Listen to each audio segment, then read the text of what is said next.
How do you want Vijay Mallya to be remembered? Hopefully for the good things that I might have done, certainly not for being a chore. अगर इस आदमी से भी तुम sympathy रख रहे हो ना, तो मैं तुम्हारी आंखें खोलता हूं। ये कहता है कि ये एम्प्लॉइज की सैलरी देना चाहता था, लेकिन बैंक्स ने इनका अकाउंट ही ब्लॉक करवा दिया। हाँ, तो बैंक्स ने गलत क्या किया? इंसॉल्वेंसी एंड बैंक्रप्सी कोड के अकॉर्डिंग डेट रिकवरी पे पहला हक फाइनेंशियल और सिक्योर्ड क्रेडिटर्स का होता है, यानी कि वो लोग जिन्होंने लोन दिया होता है, और दूसरा हक होता है ऑपरेशनल क्रेडिटर्स का, यानी कि सरकार की टैक्सेस, वेंडर की आउटस्टैंडिंग पेमेंट और सैलरीज, पेंशंस वगैरह। तो बैंक्स गलत नहीं थे, गलत आप थे।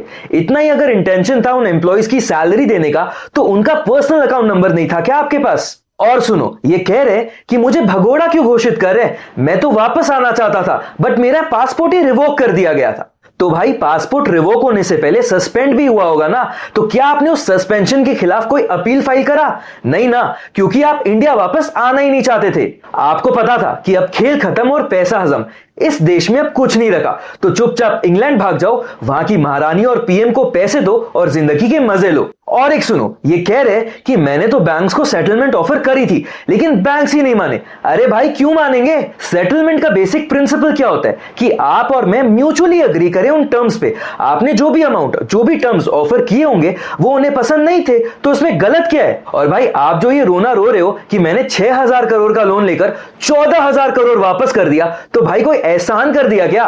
लोन अगर लोगे तो वापस भी करोगे ना, और अगर लेट वापस करोगे तो इंटरेस्ट और पेनल्टी भी देनी पड़ेगी ना। और ये 14,000 करोड़ भी कौन सा आपने खुद से दिए थे? ये भी तो सीजी हुई थी ना, और इसमें एम्प्लॉइज की सैलरी भी इंक्लूडेड नहीं है। मतलब उन एम्प्लॉइज को आज तक उनका सैलरी नहीं मिला है, जबकि वो अमाउंट सिर्फ 260 करोड़ का है। आप अगर सच में चाहते तो ये सैलरी आराम से पे कर सकते थे। क्यों?